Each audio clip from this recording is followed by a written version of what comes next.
Rapport 69 sur l'adhésion de la ville de Villeurbanne à l'association monnaie locale citoyenne La Gonette. Monsieur Julien Ravello rapporte, je lui donne donc la parole. Enfin, vous avez effectivement un détail dans la délibération. Je ne vais pas le lire complètement, mais simplement pour donner 2-3 éléments. La loi du 31 juillet 2014 relative à l'économie sociale et solidaire a été un marqueur fort pour reconnaître et promouvoir l'ESS. Et afin de favoriser durablement le développement local, c'est cette loi qui a défini le cadre juridique des monnaies locales complémentaires en raison de leur effet stimulant sur l'activité économique, les échanges et le commerce de proximité. C'est un véritable outil de coopération économique au service du territoire et l'idée c'est de favoriser la consommation responsable et les circuits courts. Elle permet aussi de relocaliser l'économie, de valoriser les produits locaux et de soutenir la transition écologique. C'est dans ce cadre-là que l'association monnaie locale citoyenne La Gonette a été créée en mai 2014, donc sur le territoire de la métropole de Lyon, avec une gouvernance collégiale qui permet la représentativité des diverses parties prenantes de la monnaie locale complémentaire. Ce qui sera le cas si jamais cette délibération est adoptée. Villeurbanne aura un siège dans le collège des collectivités locales. Un petit peu de détails techniques. Une monnaie locale complémentaire, c'est un titre de paiement qui n'a de valeur que sur un territoire donné, c'est important, et au sein d'un réseau d'acteurs économiques qui adhèrent à l'association. En l'occurrence, une gonette, c'est égal à 1 euro. Et tandis que l'euro finit tôt ou tard sur les marchés financiers, la gonette ne peut être ni mise en banque, ni quitter le territoire de la métropole. La monnaie locale complémentaire à l'euro est donc vouée à circuler sans cesse en proximité, alimentant les acteurs locaux et leurs besoins. Un dernier point important, c'est que pour chaque gonette en circulation, il y a 1 euro qui est placé sur un compte en banque éthique et qui constitue un fonds de garantie. En l'occurrence, ce fonds est placé dans 2 banques éthiques qui sont la NEF et le Crédit Coopératif. Et donc, chaque euro converti en gonette est utilisé de manière vertueuse 2 fois. La première fois sous forme de gonette pour soutenir l'économie locale et la deuxième fois en mise en réserve à la NEF ou au Crédit Coopératif. Il génère des prêts solidaires pour les entreprises et les associations du territoire. Donc l'adhésion, c'est une première étape, c'est la délibération qui vous est présentée ce soir, donc une adhésion à 7 500 € qui représente un 5 centimes par habitant. L'objectif, c'est d'aller un petit peu plus loin sur les prochaines années. On y travaille avec les services pour envisager de recourir à la gonette dans le cadre de l'exécution financière des budgets, en tout cas dans certains services de la ville, mais ça sera dans un deuxième temps. La délibération de ce soir est plutôt sur une adhésion simple à la gonette, justement pour promouvoir la gonette sur le territoire auprès des habitants et auprès des acteurs économiques. Merci. Merci, Monsieur Ravello. J'ai plusieurs demandes d'intervention pour le groupe Cercle Radical et Place Publique. C'est Monsieur Bocquet? Allez-y. Merci. Et comme demandé en conférence des présidents, le groupe prendra 3 minutes pour ce rapport. L'enfer est pavé de bonnes intentions. Mon collègue Julien Ravello a mis en avant les vertus de la gonette, et même si je les partage en bonne part, je vais moi m'attacher à en pointer quelques vices. Vous le savez, l'unanimité m'inquiète par nature, donc je vais un petit peu m'en distinguer. Tout d'abord, la gonette apporte une complexité supplémentaire pour le trésorier. Paiement, encaissement, règlement des régies. C'est sûrement anecdotique compte tenu de l'enjeu de civilisation que représente la gonette, mais force est de constater que c'est une charge de travail supplémentaire pour les services. Ensuite, je m'interroge sur l'intérêt d'envisager le paiement en gonette dans nos piscines municipales ou pour le périscolaire, car je ne vois pas bien quelle multinationale peut nous concurrencer sur ces prestations municipales. Les condamnations morales sous-tendues par la gonette et les autres monnaies alternatives ne sont pas nouvelles. Pourtant, la monnaie n'est en rien l'instrument du capitalisme, c'est l'instrument de la solidarité. Historiquement, anthropologiquement, la monnaie permet et relève de l'interdépendance des individus. Et des coquillages au shekel mésopotamien, des titres de créance à l'euro, les civilisations n'ont cessé d'élargir la reconnaissance réciproque de leur monnaie afin de faciliter la rencontre et l'échange. La monnaie, contrairement au troc, dépasse la nécessaire concomitance des besoins, des lieux et du temps.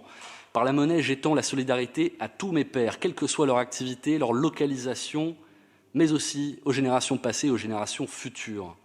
L'essor de la monnaie est lié à la nécessité d'échange, d'une part, à la nécessité du crédit, d'autre part, pour le dire autrement, son monnaie nationale, point de sécurité sociale, par exemple. La gonette est comme toutes les devises, un bien symbolique imaginaire. En tant que consommateur, la gonette ne vous apporte aucun pouvoir supplémentaire. Ce que vous pouvez acheter en gonette, vous pouviez l'acheter en euros. Si vous voulez consommer éthique, bio et local, il ne tient qu'à vous de le faire. L'euro ou la gonette ne change rien à l'affaire. De la même manière, pas besoin de gonette pour faire du financement éthique.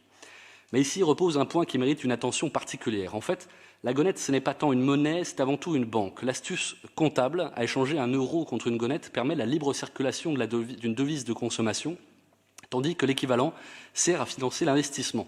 On pourrait dire d'une certaine manière qu'il y a 2 euros au lieu d'un dans l'économie. Pour le coup, ça, c'est un principe de création monétaire que ne renierait pas le capitalisme. Chers collègues, demandons-nous tout de même si demain chaque camp idéologique crée sa propre monnaie, ce que cela pourrait donner, le fait qu'une association puisse arbitrer qui elle finance et qui peut utiliser sa devise. L'euro, on peut en contester les modalités de gouvernance, mais elles sont claires et fondées démocratiquement, quoi qu'on en dise. Il faut défendre le caractère régalien des enjeux monétaires à l'échelle nationale ou fédérale. La BCE a son sens démocratique. Moi, je ne veux pas privatiser la politique monétaire, même si le privé est une association. Soit les monnaies alternatives ont vocation à rester marginales, en fait, et l'ambition sera alors forcément déceptive. Soit elles vont se multiplier comme autant d'espaces de subversion, et cela mérite alors que la gauche se demande sérieusement si elle est prête à l'assumer. Enfin, cette monnaie est locale. La logique du bassin d'emploi déjà est contestable techniquement, mais que suppose la logique localiste ? Une partie de la réponse est à trouver dans la monnaie locale qui a le plus de succès, le SCO, au Pays Basque. La gauche était internationaliste, elle est désormais localiste. Heureusement, désormais, le bureau de la gonette travaille sur l'interopérabilité des monnaies locales. J'appelle à la vigilance, car sinon, demain, ils vont inventer l'euro. Nous voterons pour, parce que nous croyons aux vertus de l'expérimentation, mais aussi et surtout pour l'espoir que nous donne la gonette. En effet, maintenant que la gauche a réussi le tour de force de s'unir sur les principes fondateurs, les valeurs et le fonctionnement d'une monnaie, après avoir surmonté un tel défi idéologique, eh bien, je ne vois plus comment ne pas nous mettre d'accord demain sur une liste commune ou régionale. Je vous remercie. La parole est au groupe Génération. C'est... Monsieur... Non ? Nous avons participé à une expression commune, mais je ne crois pas que ça soit Génération qui l'exprime. Ok, donc ce sera avec Génération, Villeurbanne Insoumise, très bien. Donc j'ai une autre demande d'intervention pour le groupe Villeurbanne Progressiste. Oui, monsieur le maire, bonsoir. Bonsoir à tous. Virginie Demars qui intervient. Vous m'entendez ? Oui, on vous entend bien. Merci. Monsieur le maire, chers collègues, la gonette, qu'est-ce que c'est ? La question systématique, quand vous parlez de la gonette, à un citoyen de notre métropole, quel qu'il soit, et même des élus. Peu de métropolitains connaissent cette monnaie locale et à quoi elle peut servir. Comme indiqué dans le rapport, la gonette est une monnaie locale qui a été créée en 2014. Après avoir regardé de plus près le fonctionnement et l'impact de l'utilisation de cette monnaie, nous nous interrogeons sur l'utilité et les objectifs d'une adhésion de la ville de Villeurbanne à l'association monnaie locale citoyenne La Gonette. En effet, les monnaies locales complémentaires viennent, comme leur nom l'indique, en complément de la devise officielle, l'euro. On peut alors se poser légitimement la question de leur réel intérêt, étant donné qu'elles n'ont pas vocation à remplacer l'euro, et qu'elles sont, qui plus est, indexées sur ce dernier. Par ailleurs, il est précisé, je cite, « Pour répondre strictement aux réglementations en vigueur, les euros récoltés sont conservés sur un ou plusieurs comptes en banque et constituent le fonds de réserve. Ce fonds de réserve est placé auprès d'une institution financière solidaire et ou éthique.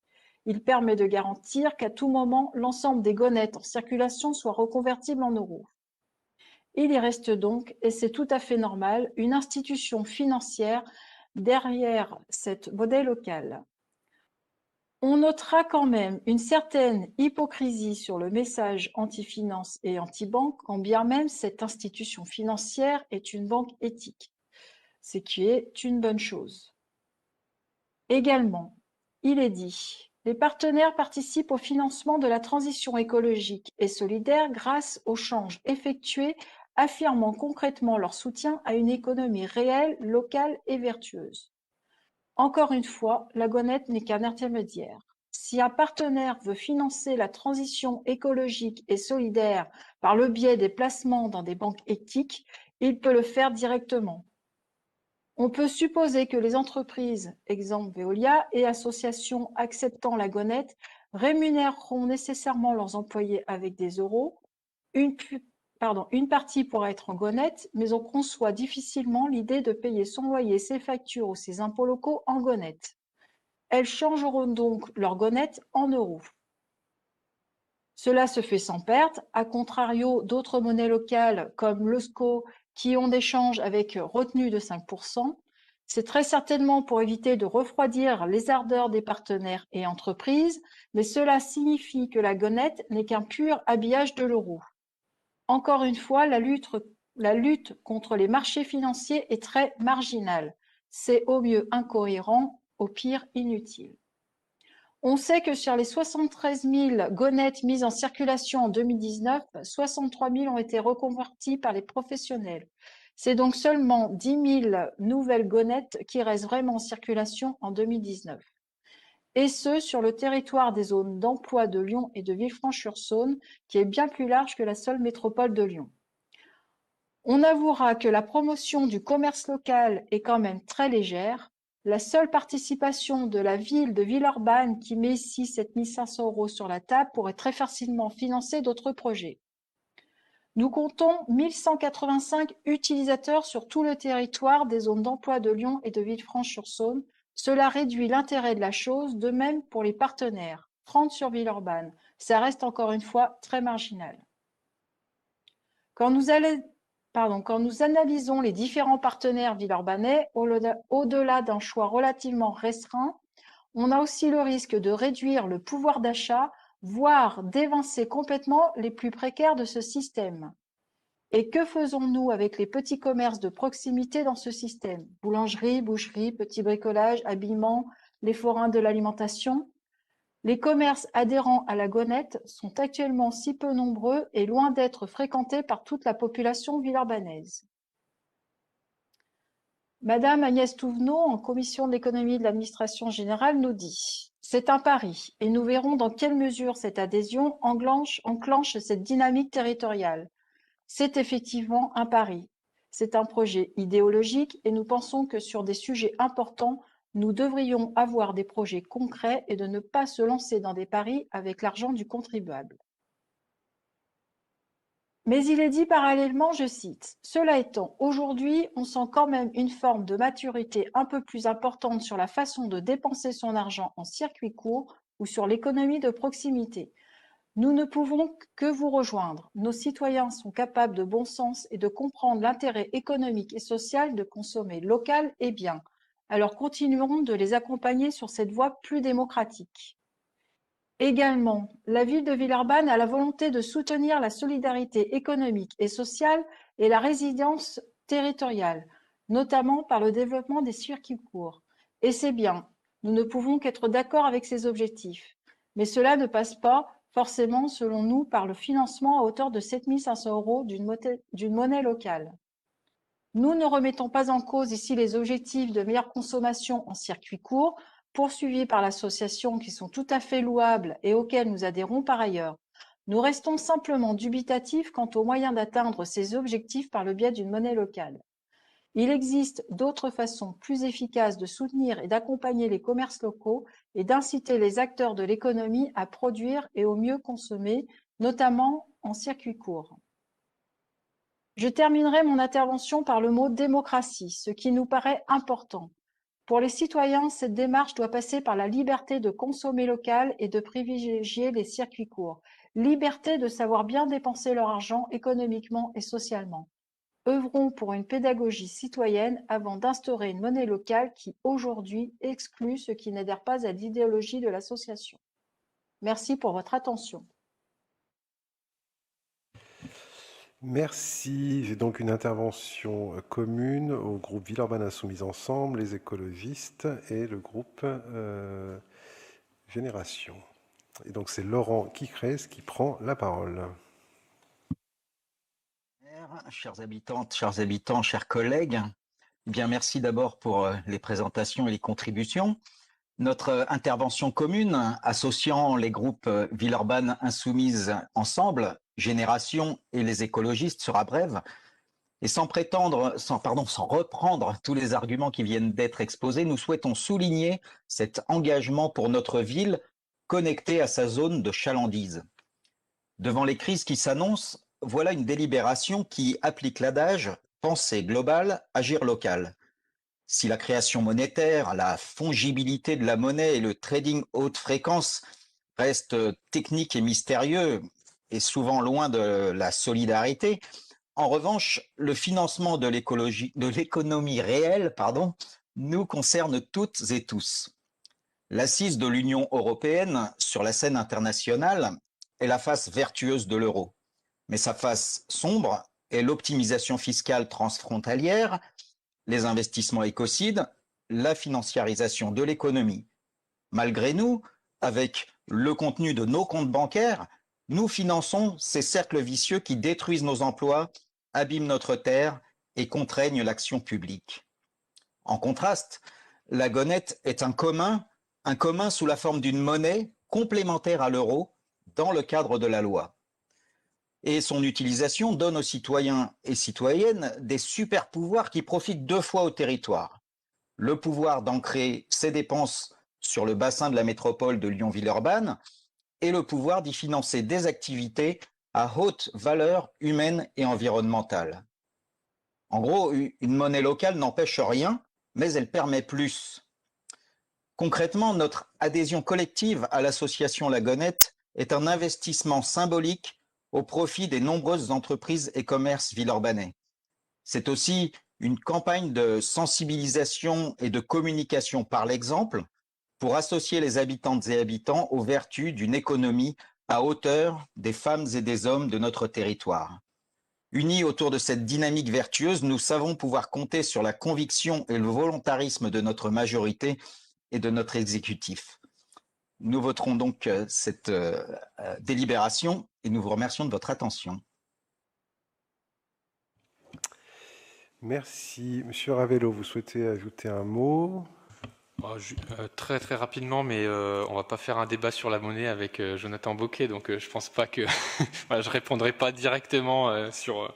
Non, simplement parce que finalement les mots qui ont été donnés à la fin, j'avais commencé à la noter. Effectivement, à les noter, c'est que la monnaie locale, effectivement, n'empêche rien, puisqu'il y a eu 2 interventions. On avait l'impression effectivement qu'elle empêchait des choses, mais elle permet simplement un peu plus, mais elle n'empêche pas d'aller effectivement consommer des produits locaux, des produits bio avec l'euro. Il n'y a aucun problème avec ça. Simplement, elle permet juste, c'est une question de circulation de monnaie. La monnaie reste sur un territoire, contrairement à l'euro pour le coup.